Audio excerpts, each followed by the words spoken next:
नमस्कार दोस्तों, स्वागत है आपका आपके अपने चैनल हंग्री स्पिरिट्स में। हंग्री स्पिरिट्स देख रहे सारे दर्शकों का मैं अंजू शर्मा दिल से स्वागत करती हूँ। पुण्य श्लोक अहिल्याबाई सीरियल ने आपको एक तो एडवांटेज दिया ही है कि आप लोगों ने हिस्ट्री में और ज्यादा जानकारी लेनी शुरू कर दी है, इंटरेस्ट लेना शुरू कर दिया है। मैंने तो लेना शुरू कर दिया है ना। अपनी बात मैं करूं तो मैंने शुरू कर दिया, मगर आपके कमेंट से पता चलता है कि आप लोग भी बहुत ज्यादा इंटरेस्ट ले रहे हैं, क्योंकि जिस तरह के आपके कमेंट्स आते हैं उसमें साफ पता चलता है कि कुछ लोगों ने पहले से ही हिस्ट्री को बहुत अच्छे से पढ़ा हुआ है, जाना हुआ है, और कुछ लोग जानने की कोशिश कर रहे हैं। तो ये जो मिली जुली प्रक्रिया है, मिला जुला जो रिस्पॉन्स है आपका, वही होता है कमेंट्स में। तो अभी सीरियल के बेस पे, अपने वीडियोस के बेस पे जो कमेंट्स आज के वीडियो में सिलेक्ट किया है उनको मैं आपके साथ शेयर करती हूँ। चलिए बात करते हैं, मगर पहले वही गुजारिश, जिन्होंने अभी तक चैनल को सब्सक्राइब नहीं किया है कर लीजिए, साथ में दोस्तों बेल आइकन दबाइएगा ताकि आपको हमारे वीडियोस के नोटिफिकेशन मिलते रहे। Thank you so much. तो सबसे पहले कमेंट है दिलीप कुमार दत्ता का। ये लिखते हैं, why Ahilyabai has not informed about attack on her when she was coming Malwa, when she will inform to Malhar Rao और खंडे राव। यस, बिल्कुल दिलीप कुमार दत्ता जी, आपने सही पॉइंट को रेज किया है, क्योंकि जब शिवपुरी से मालवा वापस आ रही थी अहिल्या, तब उसके ऊपर अटैक हुआ था और अभी तक इस अटैक की कोई भी बात नहीं हुई है। तो यहाँ पे ये पॉइंट तो डेफिनेटली बात होनी चाहिए थी, मगर कहीं ना कहीं मैं ये सोच रही हूं कि अटैक की बात तो होती, मगर अटैक किया किसने, ये बात क्लियर होना बड़ा जरूरी था, क्योंकि उस समय गुन्नू जी नहीं थे और जो बातें हो रही थी वो धना जी भी करने वाले नहीं थे अटैक, क्योंकि वो ऑलरेडी खून खराबे की बात नहीं कर रहे थे। तो अटैक किया किसने, ये बात अभी तक खुली नहीं है, खुलनी चाहिए, मैं भी चाहती हूँ। और दूसरा मैं ये सोच रही हूँ कि कहीं ना कहीं कुछ इंसिडेंट्स होते हैं जो सिर्फ इंसिडेंट्स के तौर पे डाल दिए जाते हैं। जो उनका गुप्तचर था जिसने इन्फॉर्म किया था अहिल्या को कि आपकी जान पे भी खतरा है, तो उस खतरे को, उस गुप्तचर की बात को सही साबित करने के लिए ये अटैक किया गया होगा। मगर आपकी इस बात से मैं सहमत हूं कि इसका खुलासा जरूर होना चाहिए। इतना बड़ा सीन हुआ, अहिल्या ने फाइट की, अहिल्या ने जीती वो फाइट, और गुप्तचर ने आके उनकी जान भी बचाई, तो इतना सब हुआ, तो इसका आगे क्या हुआ ये जानना बिल्कुल जरूरी है, आपका हक है और हम भी चाहते हैं इसको जानना। थैंक यू सो मच आपके कमेंट के लिए। अगला कमेंट है रेनू मित्तल का। ये लिख, अंजू जी वेरी ट्रू, झूठे के पांव नहीं होते। करेक्ट है आपकी बात। जो झूठ बोलते हैं या जिनको अपनी गलत बात को सही प्रूव करना होता है, तो ऐसे ही गुन्नू जी की तरह आवाज बढ़ा के बात करते हैं और बहुत ज्यादा बोलते हैं, किसी को बोलने का मौका नहीं देते हैं, सबको दबाने की कोशिश करते हैं। तो करेक्ट है आपकी बात रेनू जी, थैंक यू सो मच। अगला कमेंट है शोभा दयाल का। ये लिखती हैं, until how long these evil people fool the Malhar family and kingdom. It's very frustrating to see the good people bring forward again and again. शोभा दयाल जी, आपका कंसर्न मैं understand कर सकती हूँ, क्योंकि बार बार ये अच्छा ही नहीं लगता है कि इतनी ट्राई कर रहे हैं वो, शुरू से लेके, बचपन से लेके अभी तक बार बार बेवकूफ बनाने की कोशिश में लगे रहते हैं और कामयाब भी होते नजर आते हैं। तो डेफिनेटली फ्रस्ट्रेशन तो आता ही है, क्योंकि हम इतना जुड़ जाते हैं कैरेक्टर्स के साथ कि हमें गुस्सा आता है कि ऐसा बोला क्यों, या ऐसा किया क्यों, इनको क्यों नहीं पता चला, ये क्यों नहीं हुआ, वो क्यों नहीं हुआ। डेफिनेटली फ्रस्ट्रेशन होती ही होती है। तो थैंक यू सो मच आपके कमेंट के लिए। अगला कमेंट है सरिता सुराना का। ये लिखती हैं, इस संबंध में एक ही बात कहूंगी कि एक तो चोरी और फिर सीना जोरी। गुन्नू जी भी चिल्ला चिल्ला कर कह रहा था कि मेरे साथ कितनी बार अन्याय हुआ है, मुझे तो समझ नहीं आता कि ये बाप बेटे किस अन्याय की बात कर रहे हैं।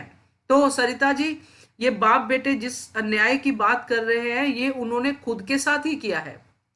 जब अपने में उनमें वो क्वालिटीज नहीं है जो मल्हार सरकार में है या खंडेराव में है, तो उनको उस क्वालिटी के लेवल पे अपने आप को देखना ये अपने आप पे ही अन्याय है, क्योंकि वो सोचते हैं कि मैं मल्हार सरकार के बराबर हूं, और इसी खुंदस को लेके धना जी दिल में बैठे हुए हैं, इसको मिल गई रियासत, मुझे नहीं मिली। तो अब ये अन्याय तो खुद ही किया है ना अपने साथ। अगर ऐसे काम किए होते तो आपको भी मिलती, आपको तो बल्कि इसका बेनिफिट मिला। जो अपने वीडियो में भी मैंने कहा है कि मल्हार सरकार ने तो आपके साथ इतना कुछ किया है, आपको तो ये बोलने का अधिकार ही नहीं है।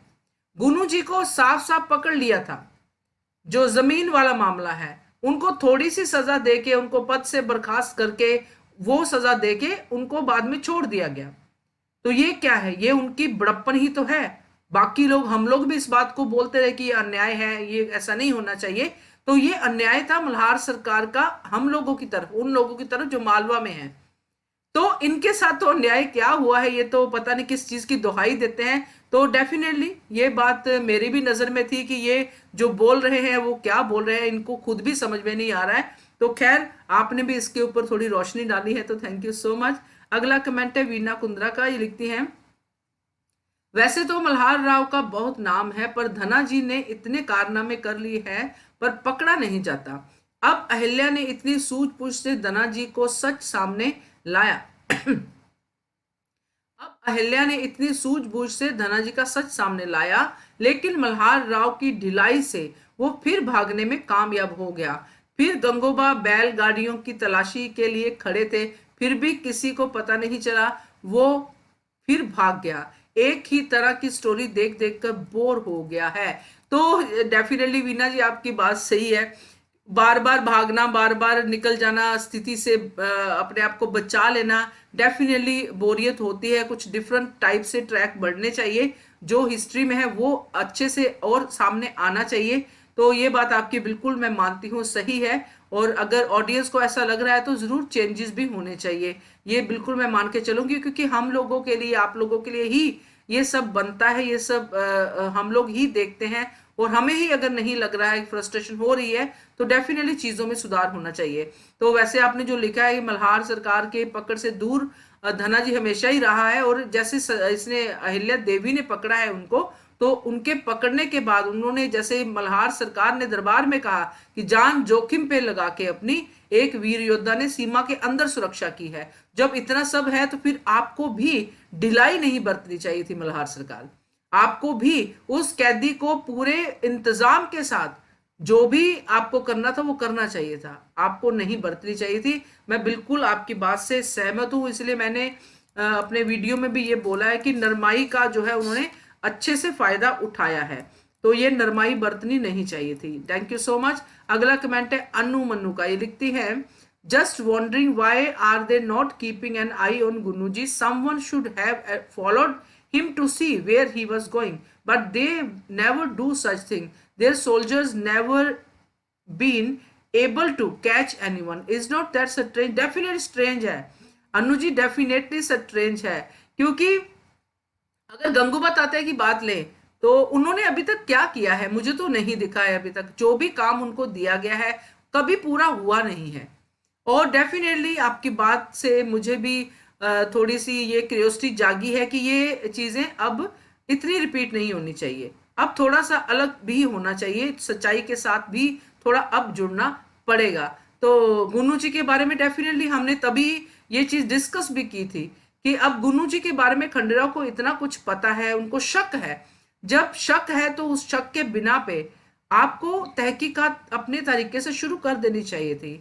मगर हो सकता है क्योंकि बाद में रिवील हो कि कुछ और ही इसके पीछे की खिचड़ी हो, है ना। क्योंकि अब जो राजा होते हैं वो कई चीजें जो है व्यक्त नहीं करते हैं, मगर अंदर से उनके बहुत कुछ चल रहा होता है। Let's wait wait and watch. Thank you so much.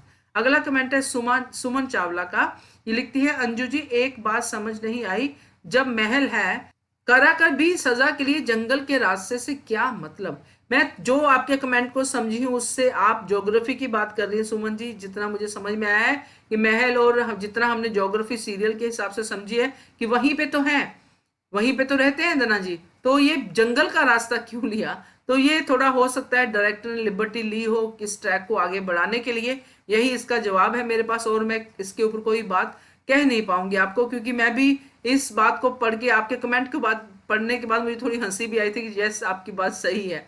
अगला कमेंट पढ़ूंगी सुल्ताना शाह का, ये लिखती है, ये तो होना ही था, इतना अच्छा मौका कौन छोड़ेगा। मल्हार सरकार ने कुछ सोचकर ही उसे नरमाई बरती होगी, हो सकता है जल्दी वापस पकड़ा जाए और जवाई बापू की असलियत भी सामने आ जाए।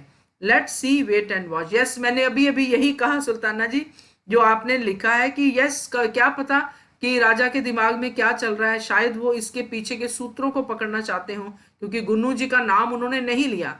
जो खंडेराव ने कहा कि एक पिता अपने बेटे को बचाने के लिए ऐसा करेगा, क्या पता मल्हार सरकार के दिमाग में भी ये बात हो, क्योंकि उन्होंने भी ये सवाल सीधा सीधा धनाजी सरदार को पूछा था कि क्या गुन्नू जी इन्वॉल्व है, उन्होंने मना कर दिया था। तो ये उनके मुंह से कहलवाना भी एक हो सकता है उनकी स्कीम का हिस्सा हो। अब जो आगे इतनी छूट दी है गुन्नू जी को धनाजी को भगाने में, उसमें भी शायद इनका कुछ षड्यंत्र हो या कुछ साजिश हो धनाजी को और गुन्नू जी दोनों को रंगे हाथों पकड़ने की। लेट्स वेट एंड वॉच, जैसा कि आपने लिखा। थैंक यू सो मच आपके कमेंट के लिए। ये थे दोस्तों हमारे आज के कमेंट्स। कैसा लगा आपको जान के, मेरी चर्चा में आपके कमेंट्स को शामिल किया मैंने और बहुत बढ़िया बढ़िया बातें भी हुई हैं आपके कमेंट्स के जरिए। कैसी लगी आपको ये वीडियो, कमेंट करके बताइएगा। देखते रहिए channel hungry spirits. Thank you so much. Subscribe to our channel by clicking the subscribe button. Click the bell button and enjoy the latest uploads from our channel.